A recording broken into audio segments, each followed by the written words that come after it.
Good morning, everyone. Welcome back to the 2021 DPSI Literature Fest. To recap, day before yesterday, we marked Republic Day, watched an interview of the inspiring ex-cricketer Miss Minoti Desai, along with the Jam and Slam winners' entries. Today, we're going to show you two more very special interviews. Part of what makes them special is that the authors are students from our very own school.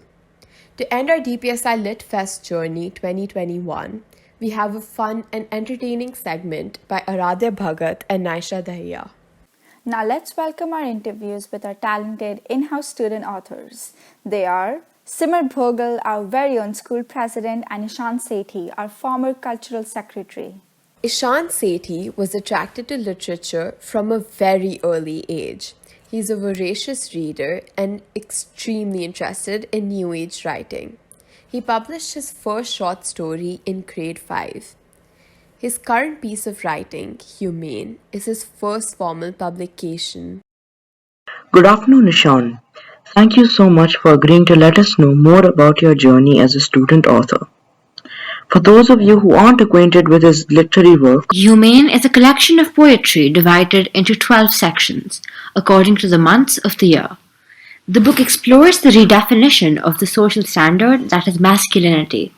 It is a wake-up call for society. what is your advice to young boys trying to defy societal expectations about manhood? My advice to young boys, or anyone in fact trying to defy societal expectations, would be to understand that this is a battle, but one worth fighting for. Defying any societal expectations will receive harsh and unacceptable comments and actions. However, you need to know that these remarks and comments you receive are not even a mere fraction of the value you will find in discovering yourself and living your true self, living your truth. Ishan, I must ask, how has your experience with toxic masculinity shaped the narrative of the book?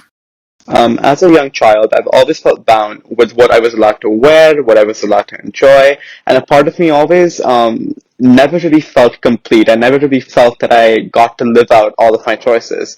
And that's why I was not ever able to truly betray these stringent ideas of masculinity, and hence I conformed to them for many years. Carrying this feeling, I think a sense of suffocation built up. And I think this is what helped me embrace myself and my masculinity as an individual. And I think this is what bridged the idea and shaped the narrative of the book regarding redefining masculinity. Over the course of your personal project, you managed to author a stunning book. Would you like to share your advice with budding authors in DPSI? Giving advice to budding authors in DPS International, I would say that writing a book is a long, long process. It involves a lot of editing, changing, adding, discarding. So make sure you have patience and make sure that you trust yourselves, because this journey of writing a book is quite complicated and it will take time, but it will all be worth it if you give in your 100%. And then regarding personal project, I think I would say that try not to slack off. If you pick something you really enjoy and are passionate about, and you organize if you organize your time and your work, you should be able to put through constant and consistent effort, and hence will be able to find success in both writing a book and the personal project. Having read the book, I am compelled to ask this question. Do you identify with the boy in the poems? That's an interesting question, and I wouldn't necessarily say that each and every poem is based on me, but I would say that it's based on how masculinity is perceived by society. I've definitely used many of my personal experiences as inspiration for the poems, but I wouldn't say that each and every poem is me. So I would not say that I am the boy, but I would say that there are parts of me that reflect in the boy. And initially I thought it would be quite embarrassing because I thought people would read me as I read the poem, but I'm very happy that I was able to translate a part of me into words. What inspired you to write this book? Having been restricted and bound by the rigidity of femininity and masculinity in society, inspired me to write this poetry book. To be really honest, I can recall many instances wherein I would be forced to comply with boyish or acceptable masculine activities and clothes and expressions and etc. And I think such instances built up a feeling of constraint, and hence the inspiration to write this book, because I do feel that there are many other boys out there who are like me, but just maybe stuck. Given that answer, why did you choose poetry over other styles and narratives? I feel that poetry has always interested me because while I'm able to play with rhythm, pauses, and stretches, I'm also able to, in a way, instruct the reader as to the flow of the poem or how they should be reading the poem. Because the way you read poems also has a great effect.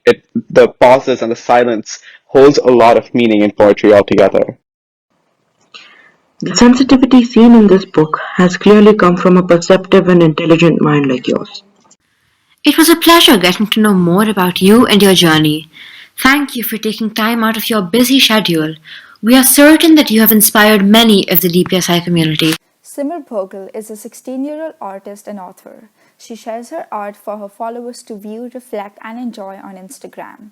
She also sells her products as she believes that her aesthetic is hard to find in India and aspires to create these products to be cost efficient and easily available. Good afternoon, Simar. Thank you for agreeing to meet with us today. We look forward to learning about your journey as a student author. We want to congratulate you on publishing your book. Her book, Looking in the Dark, is a blackout poetry book that explores identity in a personal, cultural, and global context through writing and art. It's difficult to find the right words to explain your existence, so Simmer decided to look where no one else is, in the dark. Thank you so much. I'm so excited to get started. So, Simar, tell us, why did you choose blackout poetry as opposed to traditional poetry? So, the reason I chose Blackout, I think, first of all, thanks to Elena ma'am, because she introduced me to Blackout in class, and I think it just stood out to me a lot. I found the concept very interesting because the way I look at it, I'm not writing a poem, but I'm collaborating with all these famous authors. So in my head, I thought I have a chance to collaborate with Oscar Wilde, and I got really excited at that idea that whoa, I get to work with a big author. That's the way I look at it. But then also slowly my view on that changed. Slowly, I started to think that I'm not collaborating with them, but instead I'm rebelling against them and taking their words and completely changing them. But yes, the reason I chose Blackout was because it spoke to me, it stood out, it was something different and very interesting and new, something I really wanted to try, and something I thought I can make something more out. Blackout poetry is a form of poetry where a poet takes a marker to an already established text, like in a newspaper or a novel, and starts redacting words to form poems. Did the pages you used hold some sort of significance for you and the book, or did you select them at random? I'm not sure. I mean, it completely depends. I think some of them hold meaning and some of them don't. I honestly can't remember. Uh, some of them were completely random. I mean, they were missing persons report from newspapers and just old books that I was skimming through. I was about to donate them and I was like, oh, wait, stop, there's a poem in there, I think. So that and just random books that people would drop off to my house because they knew I was doing blackout poetry. So yeah, some of them were completely random, but I do remember some of them that did mean something to me. I remember using one or two horoscopes. I remember some pages from Dorian Gray and some pages from what's the book's name? The Fault in Our Stars that meant something to me, which is why I created a blackout poem out of them. But other than that, some of them were completely random. They had no significance and uh, no meaning to me. But I think the amazing thing is that something that insignificant started meaning so much to me after I removed some words from it. So I think that was a lot of fun. Every artist is inspired by someone before them. Who inspired you and how did they influence your book? So I think you're very right when you say that every artist is inspired by someone before them. But I don't think I can name only one source of inspiration for my book. I mean, so many things influenced it. My teachers were a huge inspiration. My friends played a huge role in shaping the book and the poems that I created. My family, definitely. Um, and then the books that I took pages from, those were a huge inspiration. I couldn't have written the book without them. Um, Ruby Core, Atticus, these little Instagram pages that I follow with the aesthetic quotes and pictures and all of that. And then artists as well, Anna Teresa Barbosa, Juana Gomez, Banksy, probably my favorite, Alexa Miad, Austin Kleon, all of these people. The book is a collection of inspirations from everywhere. Like I'm pretty sure even I inspired the book. So it's just a lot of things put together, like inspiration from every angle, and it's all there in the book. Writing is a difficult process. Have you ever experienced writer's block? If so, how did you overcome it? Yes, all the time. I mean, not only a writer's block, sometimes I just have a block in general. It's just my brain stops working. I'm dysfunctional. I don't know how to do anything anymore. But I think I've realized that that only happens when I let a lot of work pile up, and then it just seems so overwhelming that I get too lazy to do any of it. So when something like that happens, I just give myself a break. I do something that I enjoy, like I paint or I draw or I watch The Office, and then I start attacking things one by one on my to-do list and make sure everything gets done. And then I am able to write again. But sometimes what happens is it's not even that. It's just you can't find anything in on a page. Like people think that blackout poetry will be so much easier because you don't have to write the actual words by yourself. But me being someone who needs to be in charge and who needs, like, I like to do things by myself and I like to do them on my own with my own thoughts and ideas. So blackout poetry was a lot tougher for me, considering that I had to rely on someone else's work and someone else's words instead of come up with my own.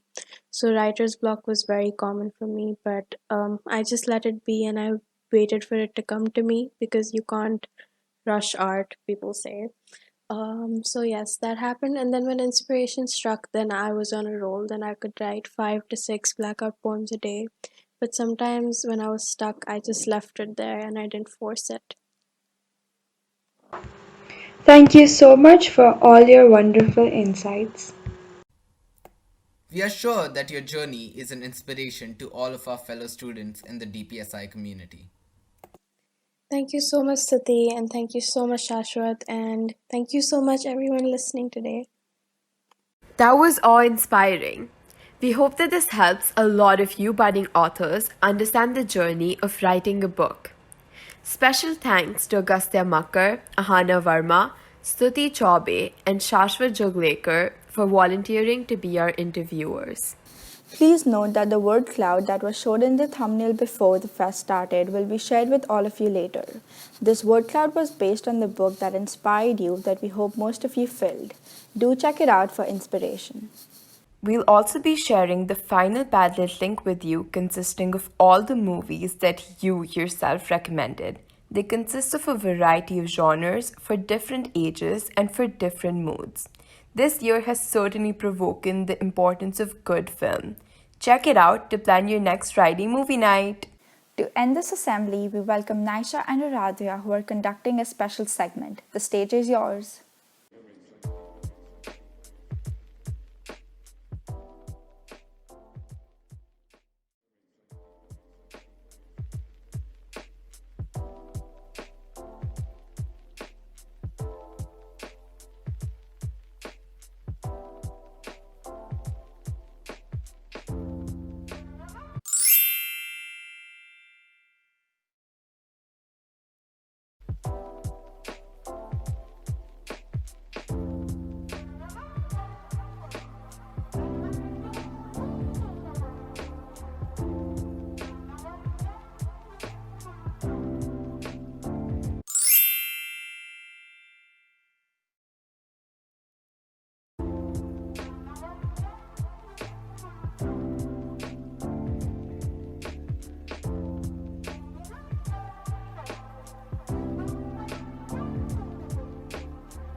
That was such an amazing way to end the day.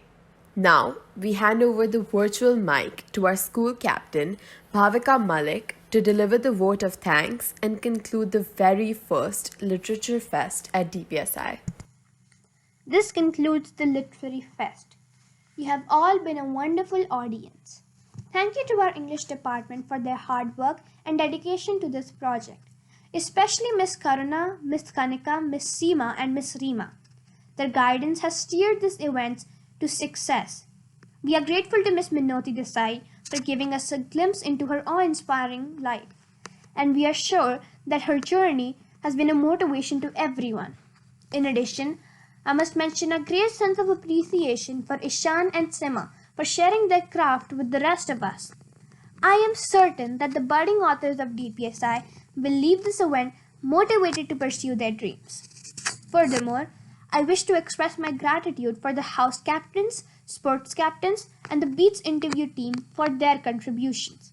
None of these interesting segments would have been possible without them. I must also thank Aradhya and Naisha for utilizing their editing skills and adding flair and humor to this event. Finally, we show our utmost appreciation to Simer, Anika, and Anya. Their sincere devotion to the project and unmatched work ethic has made this literary extravaganza possible. I cannot thank everyone enough for their involvement in the fest. We sincerely hope that all of you enjoyed this event, and we appreciate all the efforts the participants had put into their work. Through hard work, laughter, and lovely insights from our authors, we hope you leave this event inspired to continue your literary journey. Thank you, and happy Republic Day to all.